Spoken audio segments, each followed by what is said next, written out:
Hello and welcome to the GSMC Chip Shot Football Podcast presented by the GSMC Sports Network.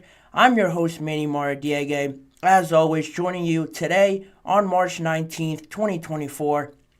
Special shout out to my dad. It's his birthday today. I don't know how old he's turning, but he's old. He's old. He's turning older. So, special shout out to him and on his birthday today. But regardless, I have a great show planned for you guys today. A lot of interesting topics.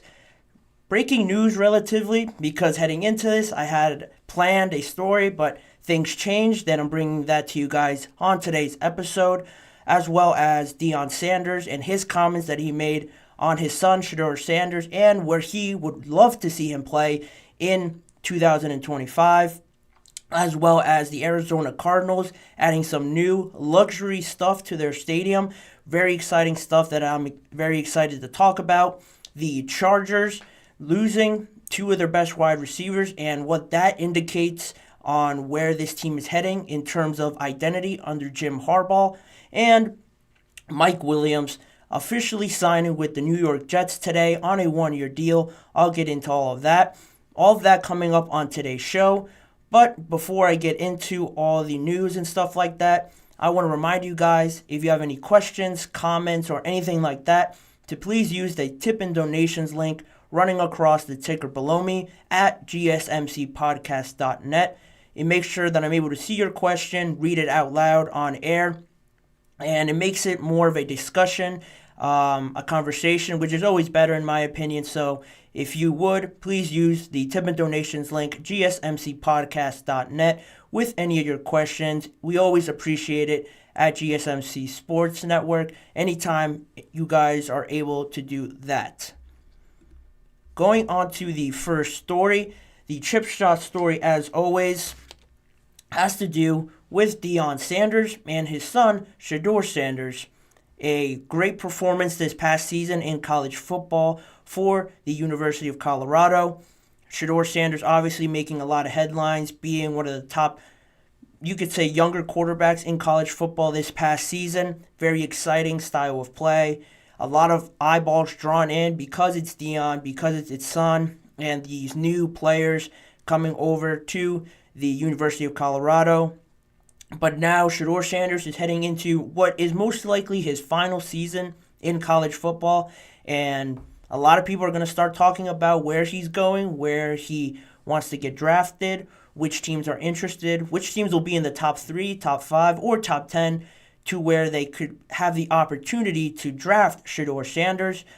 But for all those teams, it better be somewhere warm because his father, Deion Sanders, prime time, is not happy about him potentially going to a cold weather city. He said it in some comments recently. He was on the SiriusXM's Mad Dog Radio with Chris Russo, and they were talking about this year's draft class, specifically Caleb Williams. In a part of that interview, they were talking about him, getting drafted number 1 overall, most likely to the Chicago Bears.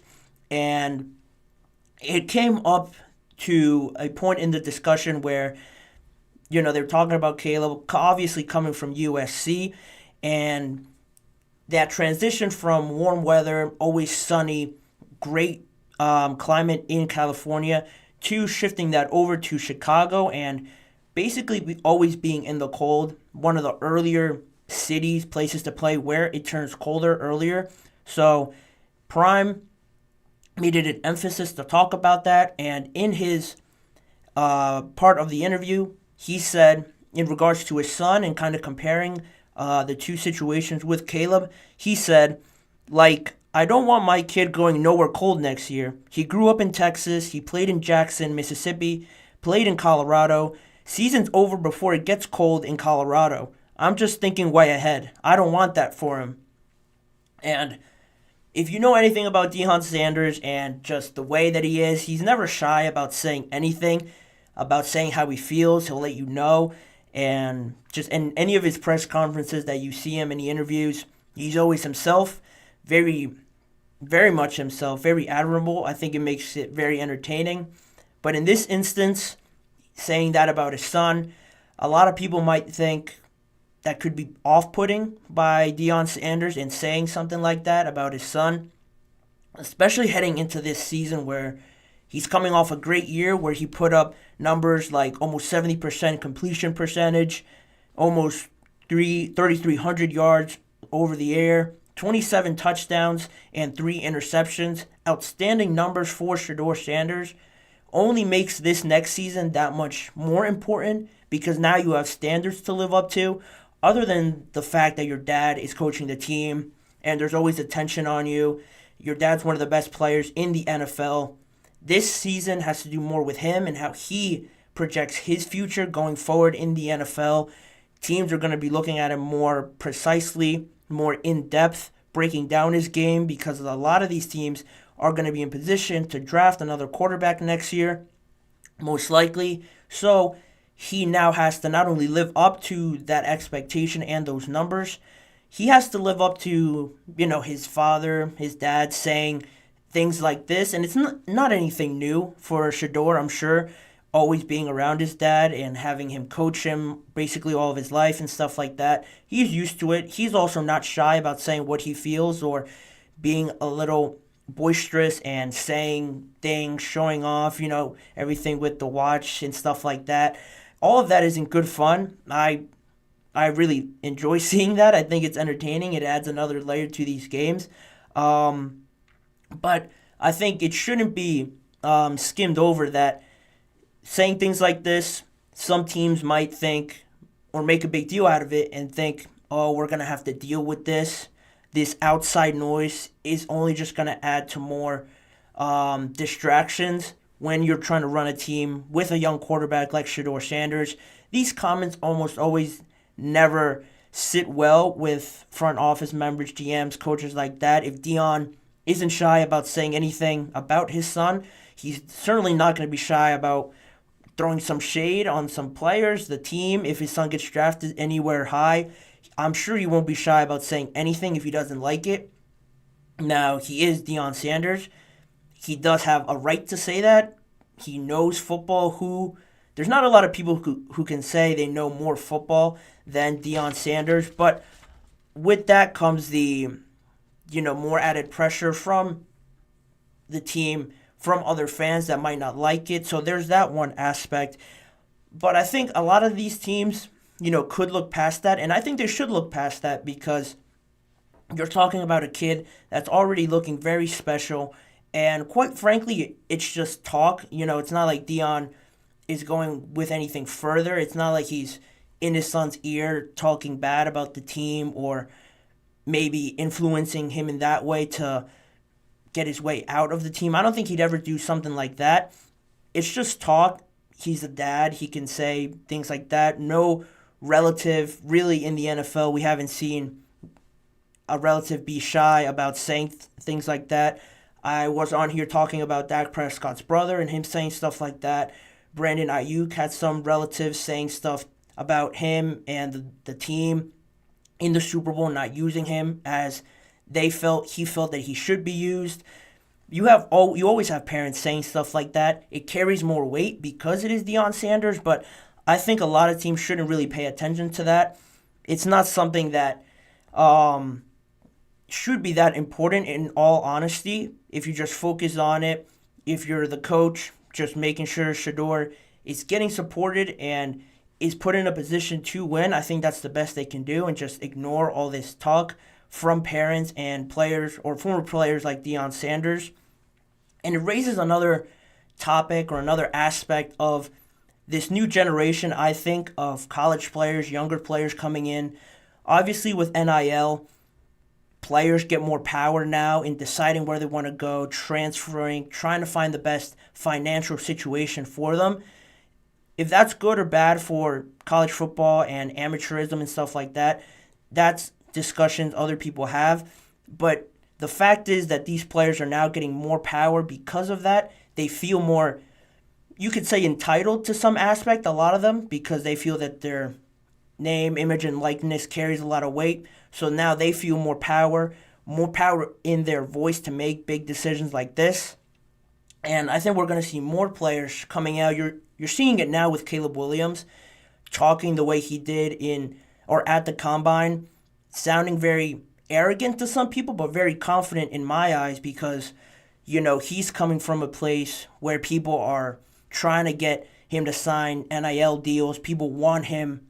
People are after him for his name, image, and likeness and stuff like that. So I think he now feels that his voice carries a lot more weight. He feels more confident, more assured in himself that he carries more weight now with these other teams and with these companies reaching out to him, that he feels no pressure or no wrongdoing feeling that not participating in the combine is going to hurt him in any way, because he knows that teams, brands, and all these people want him to play on their team because of his talents on the field as well, but his name carries weight. And with NIL getting more attention and growing more and more, I think we're going to see more people, more players be more outspoken and take radical decisions that we haven't seen in the past, where everyone played it by the rules, played it the traditional way. I think we're going to see that grow more and more, and it helps in some aspect positively that you have personalities like Deion Sanders in college football drawing more attention to it. But on the flip side, you have these players as well with NIL being more outspoken. And if you think that's a bad thing, that's your opinion, that you're entitled to that opinion. It can get to a point where I think it is bad for the game. But if it goes as far as Caleb Williams has taken it, or these players just voicing how they feel, I don't think there's a problem with that. It only becomes a problem when it goes further and now it's affecting their play. They're deciding, I don't know. A lot of talk has been made about Caleb Williams pulling an Eli Manning and not wanting to get drafted to the Chicago Bears. Taking it that far, I think, could be a problem, but if he's not participating in the combine, or if he's saying, I prefer to get drafted here, here, and here, I don't think that's a problem. But when it affects their play, I think it becomes a bit sensitive and people will take it the wrong way, more so than this talk about, I want to play in warm weather because I just like it better. I'm going to live in this city, so I want it to be somewhere where I actually want to live and play. All that stuff matters. Deion pointed that out. It matters to these young kids where they're going to start their new life and all these things like that. And it makes sense. And I don't think this story should go further than, Deion said it. It's interesting. I don't think teams should take it too personally, too serious. And he's going to continue to say it. So if teams are annoyed by it, they're probably going to have to get used to it, because Deion's not going to shy away about making these sort of comments when Shedeur is in the league. But that was that. I thought it was pretty funny that he said it, and we're going to see how it all plays out when Shedeur Sanders gets eventually drafted. I think he'll be a high draft pick, but this upcoming season for him is going to be pivotal in where he lands, where his draft stock goes, and all that stuff like that. But moving forward now with the show, I'm going to send it to a quick break here, the first one of the show. And when I come back, I'm going to talk about the Arizona Cardinals off the field situation and them upgrading their stadium, a never-before-seen addition to an NFL stadium that has me very excited, and I'm excited to bring it to you guys and tell you guys all about that, as well as Mike Williams signing with the New York Jets, and a deeper discussion on the Los Angeles Chargers and if they made the right decision in going all in on their defense or not under new head coach Jim Harbaugh. So stick around. All of that information is coming to you guys right here on the GSMC Chip Shot Football Podcast. I feel like I'm losing my mind. Is everybody in the world blind? Please, Lord, give me a sign, a sign. I feel like I'm losing my mind. Is everybody in the world blind? Please, Lord, give me a sign, a sign. I wanna be the greatest. Everybody on the fake shit. I look around and feel like everybody is the fakest. I make this every day and I'm impatient, hoping one day I blow up from the basement. Statement, the top is so vacant. I don't hear shit that I think is amazing. Waiting for my day when I'm playing sold out shows for 1,000 faces. Hey, give me that crown, get in my way and to be put down. It ain't replace all this my town. If I want that shit, then I'll get it right now. I lose your shit, a stupid myth. You choose to live or choose to dip. You choose to fight or lose your grip and lose a gift. Oh. I feel like I'm losing my mind. Is everybody in the world blind? Please, Lord, give me a sign, a sign. I feel like I'm losing my mind. Is everybody in the world blind? Back here on the GSMC Chip Shot Football Podcast to talk further about the Arizona Cardinals and what they're doing with their stadium. The State Farm Field is the name of it. I could have butchered that. We're going to move past that. I'm pretty sure it's a State Farm Stadium. Yeah, it's a State Farm Stadium. New additions coming to the Arizona Cardinals field. Very luxury additions. When I saw this article and all the news being posted about it on social media and everywhere else, the videos look very, very cool of how it's all supposed to look and the layout of it. I thought it was awesome that this was coming to an NFL stadium and something never before seen. The Casitas' new additions to the NFL field, to the NFL stadium for the Arizona Cardinals, is my favorite part of it. That's the part that's never before been done in an NFL stadium. So to jump right into it, overall, the general news about this is that they're going to have 6 different types of luxury seating offerings for fans at their stadium.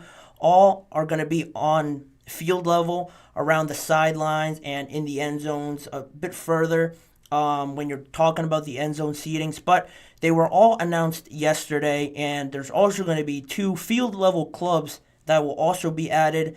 And with all these new additions, everything should be ready for the start of the 2024 season. So that's a good thing for fans that have seen this news and are excited about it. All those 6 different types of luxury additions I'm going to get into. The first one's, like I mentioned, the Casitas luxury seating at the stadium for the Arizona Cardinals. Basically, it's, in their words, in the Arizona Cardinals' words of their announcement, they said it's the NFL equivalent of a beachfront property. According to them, a 2-story custom-designed structure just behind the south end zone.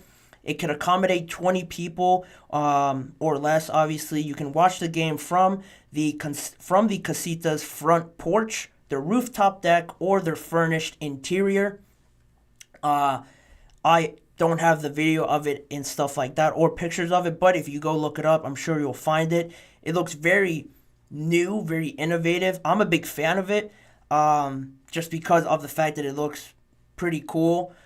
This 2-story mini home that you have on the field level where you could host or accommodate 20 people. And I think from my memory, just seeing the video, I think there's about 4 or 6 of them all lined up there on the south side of the stadium in the south end zone.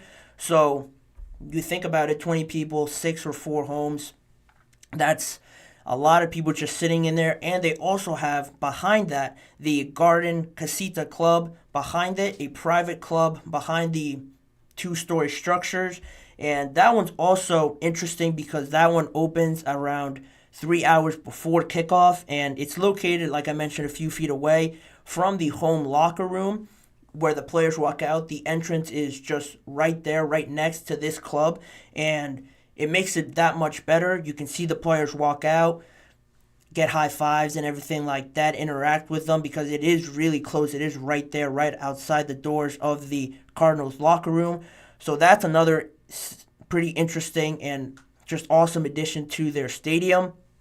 Further along, they also have new field boxes located on the east and west sidelines on also the south side of the field.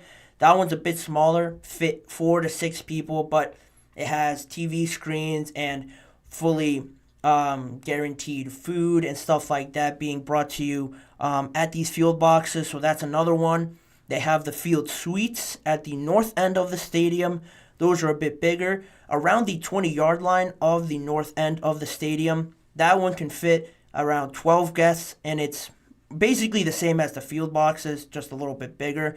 And more so again on the sidelines of the stadium.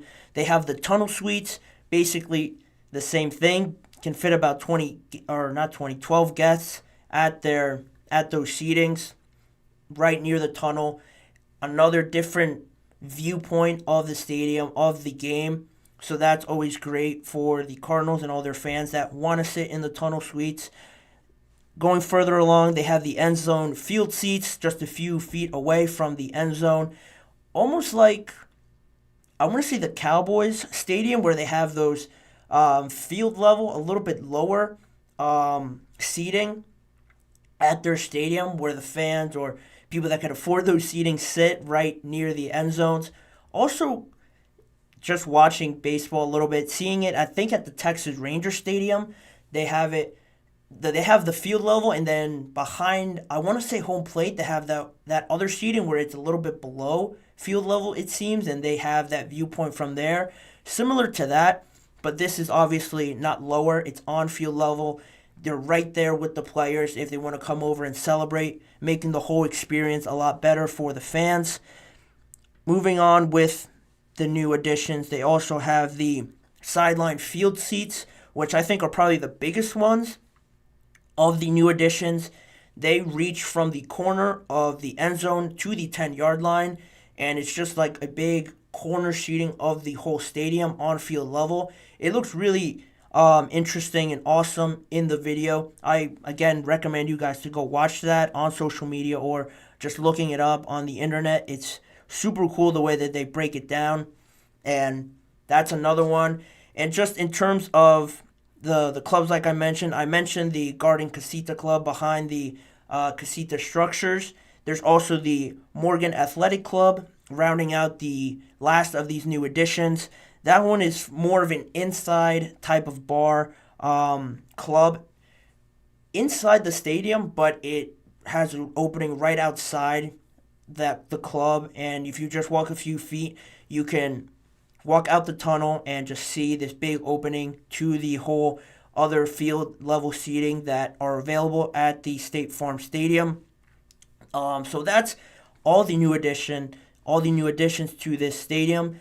I thought it was awesome, not only, like I mentioned, with all these things being brought into the Arizona Cardinals Stadium. Their COO, Jeremy Walls, also commented on these new additions and just his reaction on it. He said, let me be very clear. This project is the result of the specific vision and direction of Michael Bidwill, the team owner, president, and chairman, Jeremy Walls said. And moving on with that, he praised them further for always trying to be innovative, trying to change their stadium. This stadium has been open since 2006, and there's been multiple Super Bowls hosted there. They've continuously tried to upgrade it and make it more innovative, make it just a spectacle for the fans to come and watch the team, because obviously that's a big point of stadium and the whole fan experience. Regardless if your team's good or not, with all due respect to the Cardinals, they haven't been the best in the last few years, but fans can continue to go and still enjoy the game with all these new stuff coming. It's very smart, obviously, very intelligent for them to do all this stuff. On top of that, they also opened the BetMGM Sportsbook in 2022 at their stadium, and before that season, it was the first sportsbook at an NFL stadium. In 2022, you think about it, I thought it was interesting just because, betting's been around sports and everything like that. They've always been intertwined for so long. To see the first sportsbook just open at an NFL stadium for the first time just a few years ago was pretty surprising to me. But again, State Farm Stadium was the first place to have a sportsbook open at their place, adding even more to the fan experience and the fan enjoyment, regardless if your team's playing well or not. And just based on Team Marketing Report in their annual fan cost index, the Cardinals already had the NFL's most affordable game day fan experience last season. And with all these new luxury additions coming in, a lot of people might think that the prices are going to be much less affordable for fans, but Jeremy Walls, their COO, and as well as Michael Bidwill stressed that it still wanted to keep it like that for the fans. You can't get any better than that, really. The Cardinals already having the most affordable fan experience and adding all these new attractions. I think it's going to be great for the Arizona Cardinals. And I keep mentioning, they haven't been great the last few years. They're slowly building a pretty exciting team. They have James Conner there that's still great. I know they just lost Marquise Brown, but they sit at number 4 where they can get a receiver, a Marvin Harrison, Malik Neighbors, Rome Odunze, whoever they like at that spot. None of the top 3 players or none of the top 3 teams are going to draft a wide receiver, almost 100% that they won't. So they're going to have their pickings at whichever wide receiver they want, or they could trade back a few spots if they want, because there is a lot of depth in this wide receiver class coming into the NFL where they could afford to do that. But I expect them to stay at 4, probably draft Marvin Harrison and add to that young offense. They're still led by Kyler Murray, who played very well towards the end of last season after coming back from that injury. And underrated coaching performance last year, I think, was Jonathan Gannon, their new head coach last year. He did a great job with them, having them stick to their plan, having them stick to his identity and his vision for this team. I think it got better, more competitive as the season went on. You saw them in great games. If my memory serves me right, I'm pretty sure that they beat the Eagles in a game. They might have been the Cowboys as well on top of that. So Jonathan Gannon is doing a great job with them. They're building that product on the field, but off the field, with them adding these new additions, I think it's all coming together in a great recipe for this team and for the fans to culminate into something great going forward in many years to come. I think Jonathan Gannon will stick around for a long time. He's looked great with this team, and they're only going to build on that, building through defense, because he was their defensive coordinator for the Eagles the season before that. I think that's the way to also go. So they're slowly getting there. They're probably not going to be beating down the door of an NFC championship really in the next year or two, but it is exciting for the fans, for this team, to not only see their team get better, make improvements, but also have this stuff off the field where it makes not only their own fans want to come, but makes everybody else want to tune in and see their games because they want to see some feature stories or some short snippets of these new additions, how it looks, and then it all snowballs from there. Other people see it, they want to come. It draws more people in to this and makes it more of a spectacle for the fans. Just a whole experience of going to a game, regardless if your team wins or loses. If you have a good time, I think that's the best sort of experience you can get. Of course, it helps when your team wins.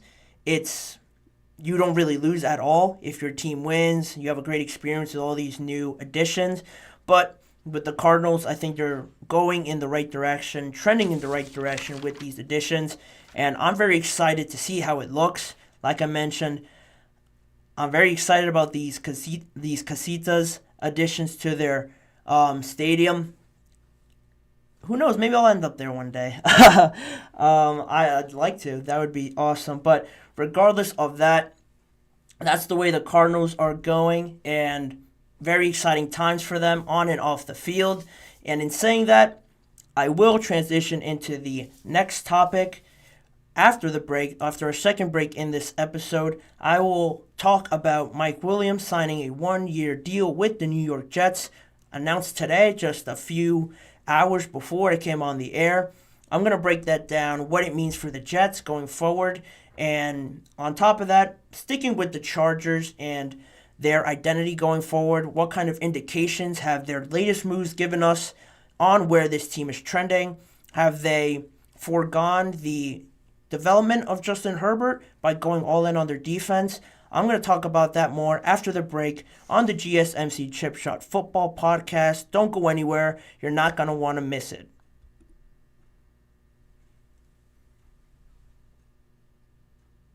For the best and latest podcasts available anywhere, go to the podcast app on your cell phone and type in GSMC to access free content-rich podcasts on health and wellness, book reviews, sports, entertainment, relationships, social media, movies, technology, finance, and even weird news. Subscribe and download the GSMC Podcast Network's family of shows, available everywhere podcasts are found.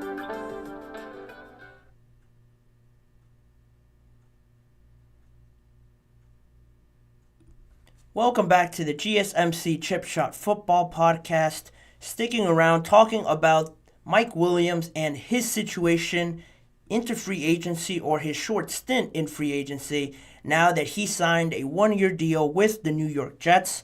Like I mentioned, it was just announced a few hours before I came on the air. Very exciting to see that. I always get brightened up when I see these breaking news, and it's always exciting. But I had planned on coming on here and talking about his options.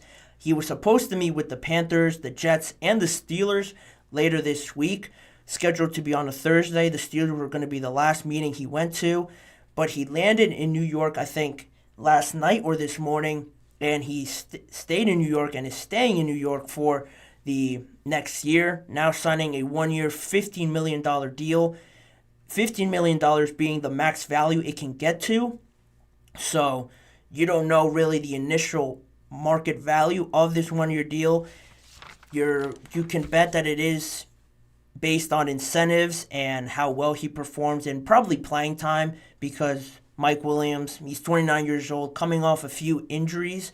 It's a smart deal for the Jets to structure it in that way. So I think the Jets got a real steal here, just in terms of who they're getting. Mike Williams, a very solid player in this league. He had a lot of success with Justin Herbert over in Los Angeles, and now he comes to a similar sort of quarterback in Aaron Rodgers. You could argue probably better at this point in his career, but the biggest thing for the Jets, I talked about it yesterday with their addition of Tyron Smith to solidify their offensive line. I was a big fan of that, and now they addressed the biggest need that I talked about yesterday, which was the wide receiver 2, and bringing in Mike Williams to complement Garrett Wilson. They also have their exciting, young, undrafted wide receiver, Xavier Gibson, who made a lot of people gleam about him last season and how he performed, beating out Mecole Hardman, which sparked all of that debate that I also talked about a few weeks ago. He's also there. So they have a solid trio there with Mike Williams and Garrett Wilson. Obviously, Mike Williams is coming off of an ACL injury that he suffered in Week 3 last year, and there was questions about that, how he was doing, how his rehab was going. But he actually said back in January, I want to say, that he is actually ahead of his rehab schedule of where doctors expected him to be in January.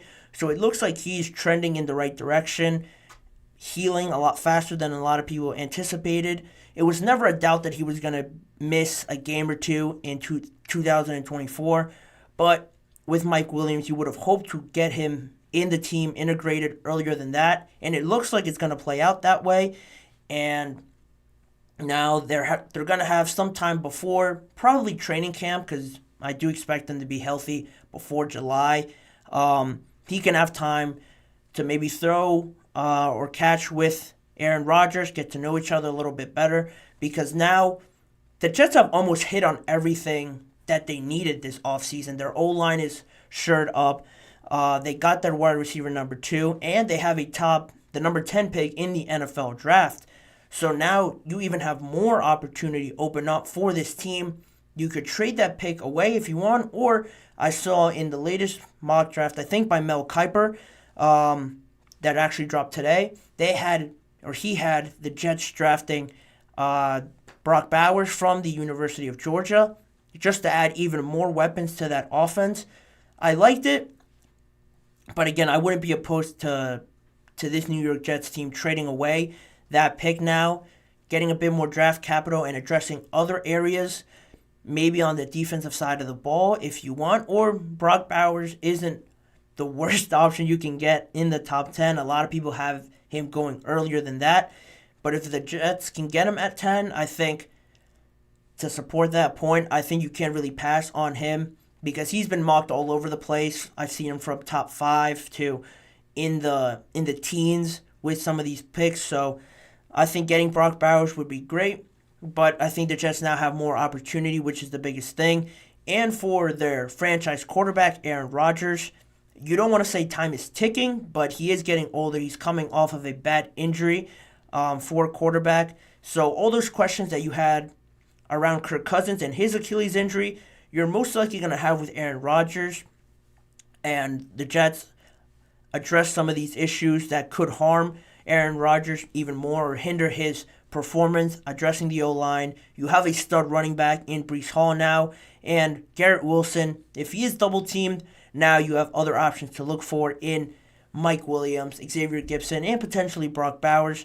I'm liking what the Jets are doing. They're having a sneaky good offseason, and touching a little bit on the topic before, I thought, quite honestly, I was going to pick the Jets as his best landing spot on the prior topic that I had coming into today. But the Panthers, I thought, weren't that far off of being the best team for Mike Williams. The Steelers were there, but I didn't think the Steelers were going to get anything done. It would have been almost too good to be true in just a week and a half for the Steelers to bring in Justin Fields, Russell Wilson, Patrick Queen, Deshaun Elliott, send away Kenny Pickett, Van Jefferson also coming in. I thought it would have been too much, too good to be true for the Steelers. So I saw them as the last favorable team to get Mike Williams. But I thought the Panthers, the way that they were sort of structuring this offseason, they got some offensive line for Bryce Young. They brought in Deontay Johnson, trading for him. You could keep Adam Thielen around. He had a good start to the season last year, but kind of tailed off towards the end. If they would have brought in Mike Williams, I would have been a big fan of that. And they would have had something cooking over there for Bryce Young a little bit to see that development, that full potential that he would have had in the later half of the year. He had it in spurts, but now it seems that he's obviously going to the New York Jets. It's exciting to see, and now you could start flirting with the idea that with this New York Jets team, where they stand in terms of competing and seeing it out against a Buffalo Bills team that lost a lot of crucial pieces on that defense. You don't know where they stand offensively. There's been talks about Stephon Diggs and maybe him being traded. He's had some cryptic messages lately on, I want to say, Twitter is where I saw it. So you have that situation with them. The Miami Dolphins still are, to me, the biggest threat to them. The Patriots are in full rebuild mode, so they're not really a factor. I think at this point the Jets are looking better than the Buffalo Bills, so they really have the Dolphins right now to compete with. And I keep touching on this idea like I did yesterday with this whole idea that the Jets are Super Bowl contenders. Last year they were pretty fraudulent in that aspect because they really didn't address these issues like the O-line and getting more weapons for Aaron Rodgers. Now I think you could really get to this point and start thinking about what this team could look like in the later months, in a December, January, where they could be playing for meaningful games and meaningful consequences for these games in the playoffs. A bigger point that I wanted to touch on, also Garrett Wilson has done a great job of developing, even when he's been missing that number 2 receiver. A lot of times you might see these players, these highly touted wide receivers, maybe fall off in their second season, not really live up to their expectation, especially if they have no support around them. I think he's done a great job of really putting all those doubts to the side, still performing as a number 1 receiver, even when his quarterback got hurt, even when things weren't going great. He's always a guy that says the right things. He's always looking on the positive side of things. And a lot of times it's hard for a young guy to really be that leader. But with the circumstances that stood last year with this New York Jets team and how badly it all played out, he showed great character to me, and that is a positive sign for the New York Jets going forward.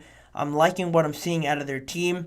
And now the biggest thing now for this Jets team and Robert Saleh and Joe Douglas as the general manager is making sure everybody stays healthy. One, because you have an older team now.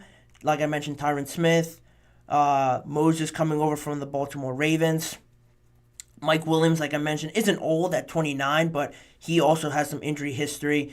So that's really the only thing they have to monitor, making sure these guys are staying healthy, providing the best amount of themselves and their abilities to this team, because it really only takes one injury for, I think, this thing to fall apart. But you're not going to anticipate injuries happening with this team.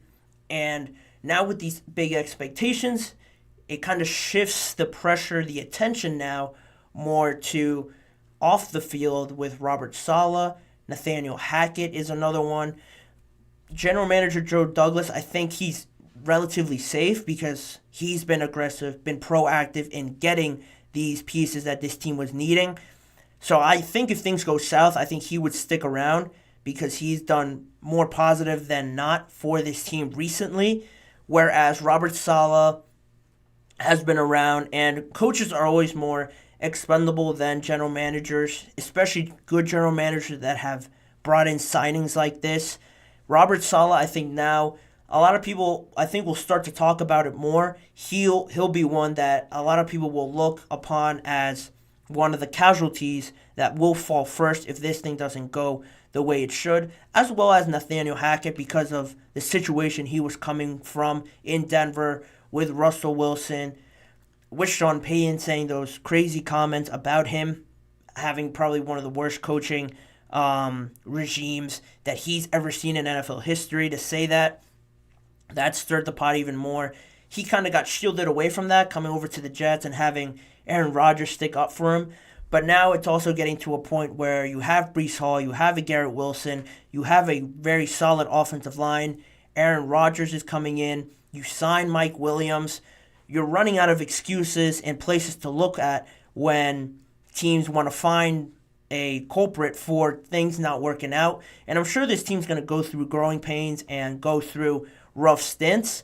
And those guys, unfortunately, are going to get the majority of the heat, in my opinion, because of all the talent that they have with this team. There's no reason this team shouldn't be better than it was last year. There's no way they can get worse, because if they get worse somehow, this thing's really going to blow up. I expect them to be a lot better, and I'm excited to see what they look like because I think they've been building something very exciting with young players like I mentioned Garrett Wilson. Sauce Gardner is a stud on the outside on that defensive end, defensive back position on the defensive end of the ball.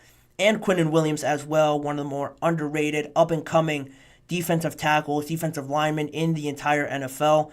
So the Jets maybe won't be the Jets of old that we've seen recently, and we could finally see them get over that hump that they've constantly been stumbling over and falling back down the hill over these past few years. We're going to see how that ends up.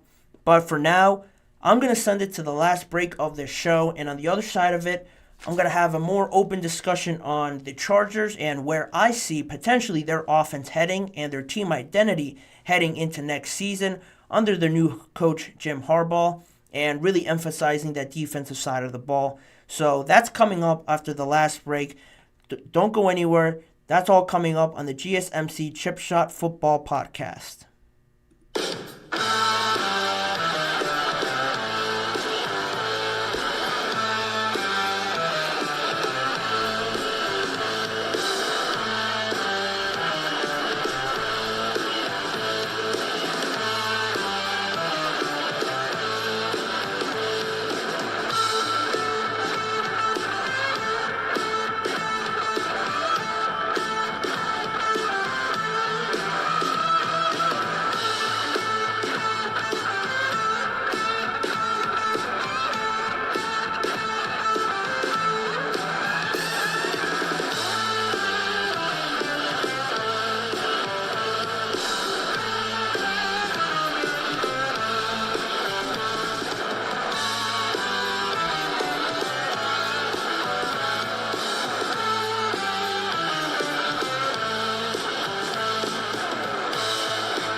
back here for the final time on the GSMC Chip Shot Football Podcast, diving into the last segment of the show.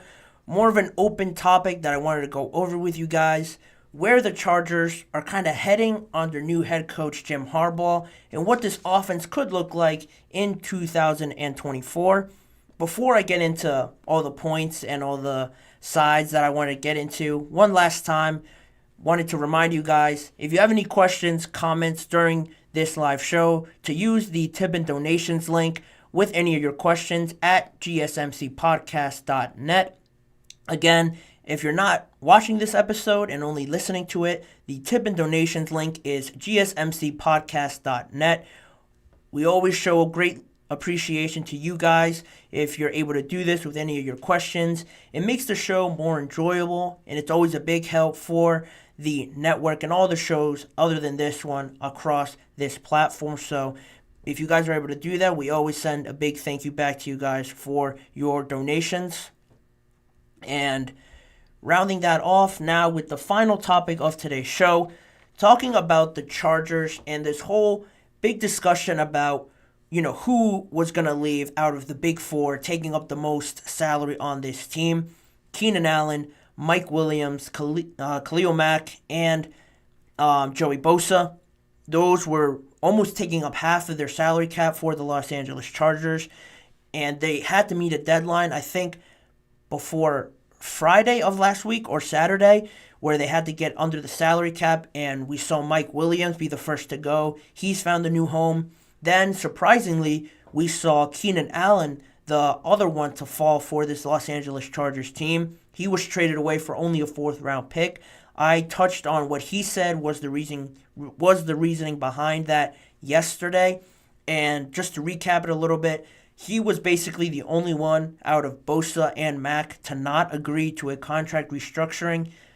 If that was right or wrong for Keenan Allen to say, no, I don't want to do that, and, help the team out a little bit, that's fine. It's his money, it's his contract, it's his career. He can choose to do that.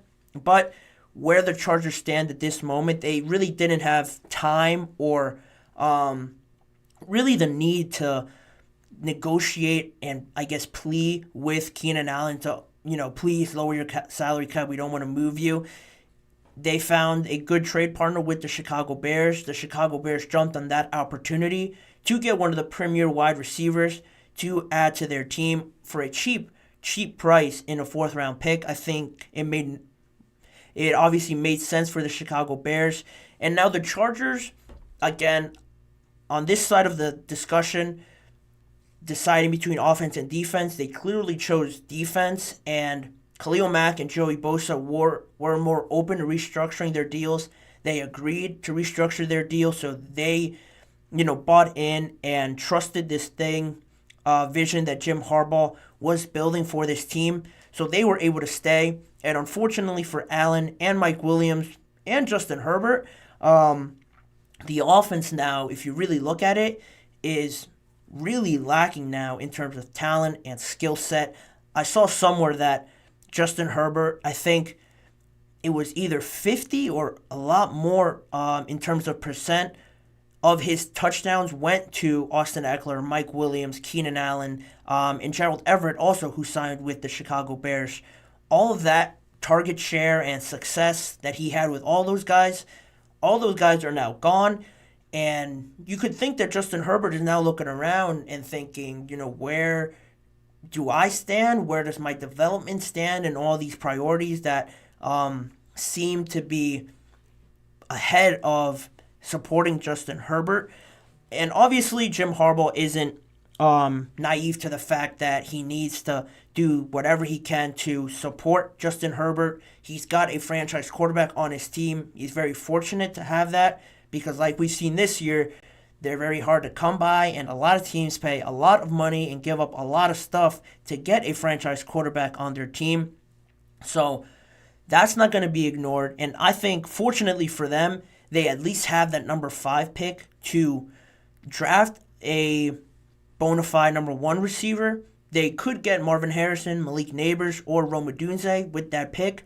And if they don't like it, I think a lot of people will give up a lot of draft capital to move into that spot and draft a quarterback, a J.J. McCarthy, a Drake May, if teams like him over McCarthy. A lot of teams are willing to give up a lot of stuff like we've seen already in this free agency period. So they could do that.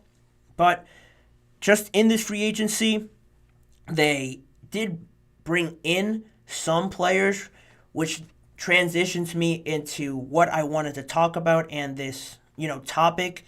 They brought in guys like Hayden Hurst, Will Dissly, and Gus Edwards. And like I mentioned, they lost all the exciting, skilled, vertical threats like Keenan Allen, Williams, Eckler. Jalen Guyton is an unrestricted free agent. I thought he played very well for this Chargers team last year. He's really without a team right now, so they could bring him back. I'm sure Herbert would love that. But you look at the guys that they brought in, 2 tight ends, really 2 blocking tight ends, and Gus Edwards, who's a powerful between the tackles sort of runner, and no wide receiver yet for Justin Fields. And what this tells me, what Jim Harbaugh is trying to do with this team, not for sure, but it is looking like he's trying to make this team more of a defensive line, offensive line based team, winning the trenches, winning those nasty battles in between the lines, and not really focusing on vertical offense, 5 wide sort of style offense that a lot of teams have shifted into. I think he's going the opposite way and trying to establish this team as a defensive first, very gritty, just team that you don't like playing against. Everyone knows those teams. The Steelers are one that a lot of people would characterize as that, of wanting to run the ball, establish a tempo through that. The Raiders are another one that comes to mind with Antonio Pierce and his sort of style. I think he's gearing towards that sort of offense. And, with their offense and prioritizing defense, you could look at it as, it makes sense. You could be on board with that. And if you are on board with it, it would make sense because the Chargers defense was bottom 5 last year in yards allowed per game, allowing 363 yards per game. They also allowed the 3rd most passing yards per game at 250, and they were 21st in the NFL in points per game at 23. So, looking at both sides of the ball, defensively, those numbers and those stats are not going to fly with Jim Harbaugh. It's just not. You saw the kind of team that he had, even back with the 49ers, a great defense to establish that offense. And most recently in Michigan, you saw how great and prolific they were on the defensive side of the ball. They ran the heck out of the ball with Blake Corum, and they threw it when they had to. They weren't bad at throwing it, but their identity was that great offensive line, that great defensive line, and building their momentum, building any sort of success that they had based off of their defense. And last year, with those numbers that I just threw out, they gave up a lot of yards and a lot of points per game, and they were able to manage that a little bit with their offense and having all these great players on it. But now, I think focusing more on defense, they're going to try to assure that. But if you look at it from a different aspect and are trying to play devil's advocate, your offense kept you in a lot of games last year. We saw Justin Herbert give his best Superman impression in a lot of those games, and a lot of times it was the other guys like Quentin Johnson and his supporting cast that really didn't step up for him in some of the big games. The biggest one for me that jumps out is the Green Bay Packers game. Quentin Johnson had a wide open touchdown and he just dropped it. That can't happen. It happens, but he was a first round pick and he was drafted to be a great weapon. You can't have those sort of drops, and he didn't have a great first year. You don't write him off, but that is a low point in that moment, and just a moment that you go like, of course that happens. The Chargers were very unlucky in that aspect and were, I think, the losers of probably the most close games in the NFL last year. So they have to, I think now with Jim Harbaugh, focus on that defensive side of the ball where they do have good players, and I don't think they've gotten the most out of those players, which is why Jim Harbaugh brought his defensive coordinator from Michigan in to improve that as well. if he comes close to any amount of success that he had with Michigan, I think they're going to be looking good with Derwin James, Bosa, Mack coming back. They have stars on that side of the ball. I'm a big fan of Asante Samuel Jr. I think he's really good. So they have prominent players. It's just a matter of getting the best out of them. And with this decision to keep Bosa and Mack, you have to ask the question of, Bosa's been injured. He hasn't really performed like he has early in his career. Can you guarantee that you can get that out of him? You better hope that you do, because you lost two of your best players on the offensive side of the ball. And with Khalil Mack, he's coming off of probably one of his most definitely impressive season as a player in the NFL. Can he replicate that? Maybe not to the same number and extent that he did. I forget how many sacks he had. I think it was like 17 and a half or close to that. Can he replicate that getting older now in the later stage of his career? Again, you better hope that he does, because offensively, you've really sacrificed that side of the ball to make sure that this defense has pass rushers that are still, you want to think that they're still good and can still produce for you. And this could look bad, obviously, in hindsight, looking into the season and how it all plays out. But, I think Jim Harbaugh took a gamble. He's been put in this position to make these sort of decisions. And most of all, I think he's just being himself. He is that type of coach, a defensive, established first kind of guy, winning the battles between the trenches and doing all that stuff, the fundamentals to being a successful team. He's that kind of coach, so you got to commend him for being himself and not being afraid of being himself for an organization that he was part of and he deeply cares about. I'm sure of that, so he wouldn't be doing this if he didn't fully believe in it.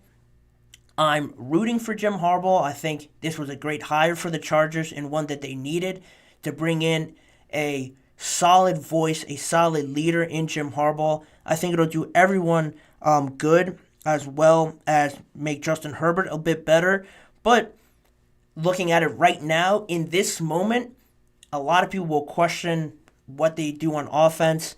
They have options, but right now they haven't been too active in free agency with that salary cap issue that they have. Now they've fixed it a little bit, but, if you're a fan of them, you kind of want to see them get the ball rolling a little bit, make an exciting signing somewhere to complement this offense, because in their division, the Chargers have Devontae Adams. They just signed Alexander Madison, and it's not breaking news that it's going to change the Raiders into this high, prolific offense, but they've made some moves, added Christian Wilkins as well. The Chiefs are only going to get better, signing Marquise Brown, bringing back Chris Jones. Rashee Rice is up and coming in their wide receiver room. I don't have to mention Travis Kelce or Patrick Mahomes. Their defense is pretty much the same, so you know what you're going to get out of them. The only teams that haven't done much are the Broncos, who just are sitting in a gray area right now. It doesn't look like they know what they're doing. And the Chargers, unfortunately, they've done moves. They've committed to making some of these tough decisions, but, you expect a little bit more out of them. I'm not saying it's over by any means, but I would like to see them start to do a little bit more with this team and push it in a direction offensively where they sign some players, bring in some talent, some exciting news, because I think they can be good. I've been a big supporter of Justin Herbert in the past. I think he's really, really good, up there with the Joe Burrows and the I'm blanking Josh Allen's, as well as the Lamar Jacksons. I think he's that sort of talent, and I wouldn't want to see him get wasted in the Chargers and not really supporting him like they should have. We're going to see where that ends up. That's where the conversation kind of stands. I would love to know where you guys stand on this topic. Do you think the Chargers made the right decision in going more defensively and establishing that first, hindering their offense a little bit? Or are you full panic mode and expect this team to not be able to score points at all and this thing to sort of blow up next year? Leave your comments down below. Engage with it. I always love to know what you guys think about that and where the Chargers are going in the future. it's going to be one of the more interesting teams to see with Jim Harbaugh coming back to the NFL. I'm looking forward to seeing it, and hopefully it works out for them. And in saying that, that pretty much wraps it up for today's episode on the GSMC Chip Shot Football Podcast. As always, please remember to subscribe, like, and follow the GSMC Chip Shot Football Podcast presented by the GSMC Sports Network. Make sure to also follow us on social media on Facebook, Instagram, Twitter, and TikTok for more of this network's content.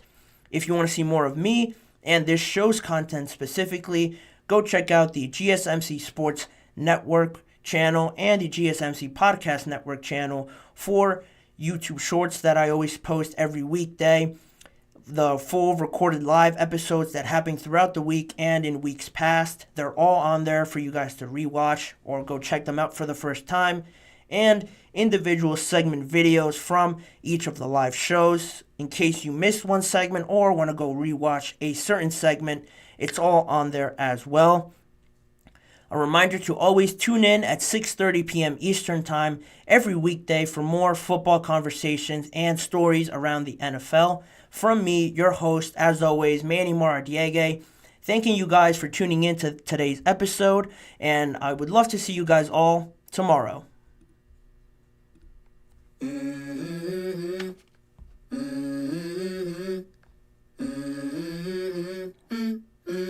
Let's go. I wake up to a little bit of drool on my pillow, feel like it's gonna be a bad day. Yeah, I'm tired of shit, and the coffee ain't hit yet, damn, ain't that great.